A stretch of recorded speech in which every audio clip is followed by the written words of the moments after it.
Russia is looking more and more successful in their campaign around Pokrovsk. But why is that their target? And can they keep it up while losing turf in Kursk? I'm Paul, U.S. Army combat veteran. Let's talk about it. Okay, so this is part of a story that, again, I feel obviously you're here for news, you're here for updates, and this has been a gradual creeping success by Russian forces. We can see here that this is Alcheratina Avdiivka, the area that, again, almost a year ago now, was the site of a major Russian offensive. And in some ways, the Russian offensive effort here never stopped, right? Russia has pivoted to a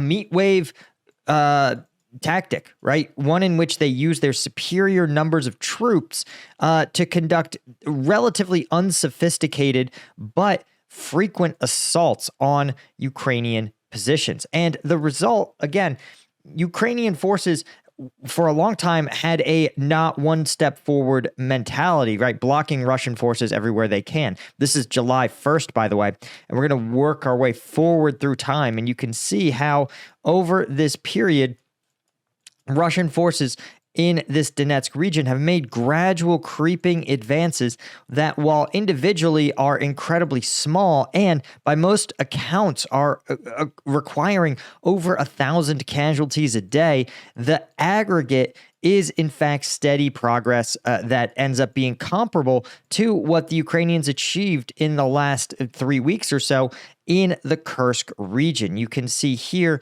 again, some of this is Ukrainian strategy where they have elected to not fight the Russians toe-to-toe, instead preferring to bait the Russians into coming forward and, like a skilled counterpuncher, hitting them hard, inflicting massive casualties, even though they ostensibly move forward. But this has still been Russia achieving its objectives. And this is what kind of makes this whole conflict weird, is that ultimately Ukraine could put a stop to this, but instead they diverted those troops to this Kursk incursion.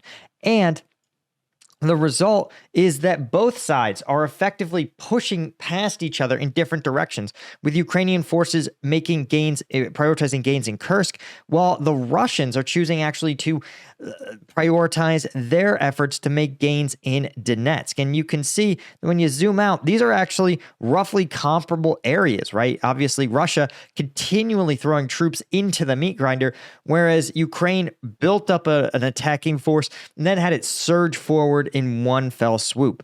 But the result is effectively very similar, right?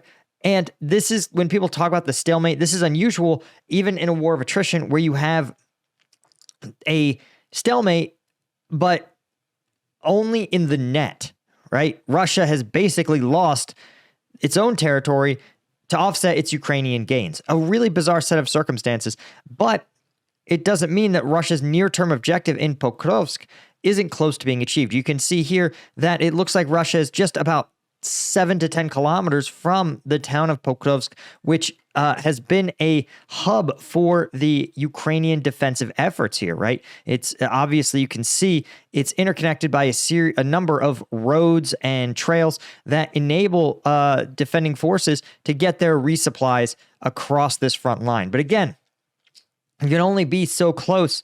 You can only have your logistics so close to the front line before you have to start to pull them back and find a new defensive position. And you can see that once they do so, it's tough to say if Russia's going to keep this up.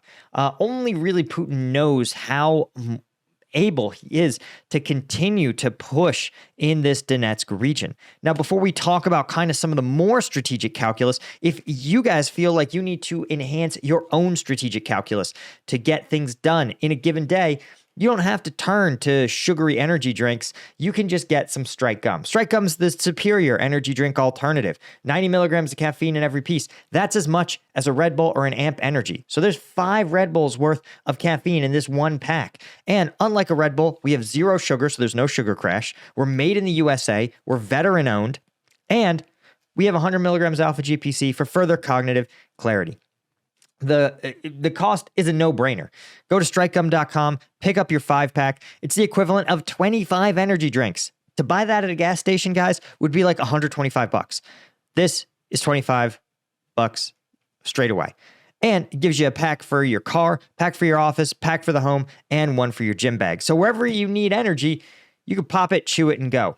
Plus, if you're a nurse or a new parent or a cop or a firefighter, right? You can't show up to your calls. You can't hold your kid and get things done with a Monster in your hand. Just pop it, strike gum, chew it. Keep your hands free to do your job.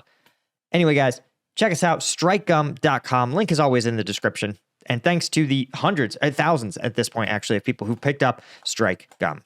All right, let's talk about the why. So, Ukrainian General Syrskyi has actually reported that Russia has moved about 30,000 troops from other sectors of the front line to Kursk Oblast. And he's forecasting that this number will continue to grow while Russia is simultaneously intensifying efforts in the Pokrovsk direction. And this is a common turn of events in this conflict, right? Because Russia knows that Ukraine doesn't have infinite troops, right? And that if they're in Kursk, they're probably not going to attack elsewhere. They're not going to attack along the Kherson front. They're not going to attack in Zaporizhzhia. They're unlikely to attack sustainably in Kharkiv.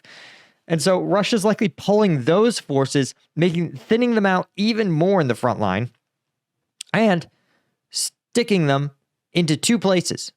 The Donetsk region, where they want their offensive to work, and in Kursk, where they want their defensive effort to work. So that's likely the strategy. Now, the fact that Russia has 30,000 spare troops is kind of astounding, right? Bear in mind, the Ukrainian armed forces probably around 100,000 to 200,000 troops. So this is the equivalent of Ukraine moving like a third of its military. For context, again, we think maybe 10,000 to 15,000 troops are in this Kursk offensive at all. So the fact that they are reinforcing their defense with 30,000 is itself pretty telling.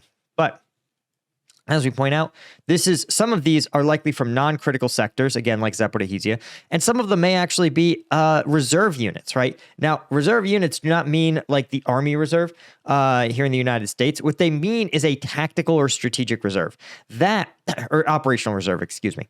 So what that means is that, let's say, for example, that Russia was to make an advance, and suddenly, as we talked about in and around Ulchadatina, they were to find, hey, there's no Ukrainian unit opposing us. The Ukrainians either made a mistake, maybe one of their units finally took so many casualties, they couldn't sustain a defense, and the Russians say, hey, we need to take advantage of this moment of the enemy's vulnerability. What they would do is mobilize a unit whose only job is to be ready for an emergency. They would say, mount up, you're going to push through this gap and turn a gradual breakthrough into a huge rout. Conversely, the Ukrainians were to shatter Russian defenses and to avoid their forces being routed, Russia would again mobilize a reserve to patch the hole in the dam, so to speak. And you have to, in the military, you have to keep these kind of reserves available. This is one of the ways in which a lot of people say, oh, the military should be run like a business. But here's the problem. In business, you would never hire employees on a just-in-case basis, right? You would never have like a factory that's ready to run that you have just in case you get a big order, right? That's just bad business. You run as lean as you can and you waste as few resources as possible to achieve what you want. In a military context, because the price of losing is so great, you want to make sure that you always have the ability to shore up, stabilize, or exploit a situation. You always want a little more than you need, right? Than you think you're going to need. Because the enemy's the enemy's actively trying to work against you, right? So that kind of idea of spare capacity, right? Spare soldiers, extra material, more parts than you need, right? Because when you really need it, you want it available. And again, it literally, in war, unlike in business, if you fail, you can undo all of your efforts.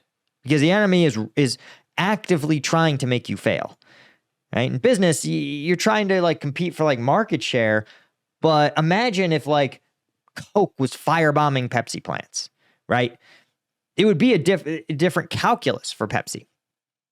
So this kind of thing is, again, it may feel like inefficient, but it's actually highly efficient to have constantly ready reserves. So the fact that Russia's robbing its reserve force is a sign that things may actually not, they may be a bit tighter for Russian forces than they realize.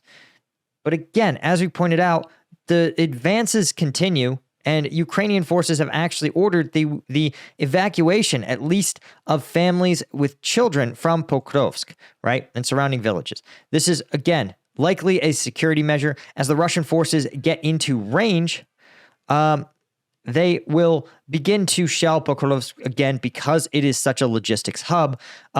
The Russians really want to be able to degrade Ukrainian logistics in the region. So they'll have these kind of artillery strikes and drone strikes that they'll launch from this territory they control. So it makes sense that Ukraine is going to say, hey, families need to get out of here.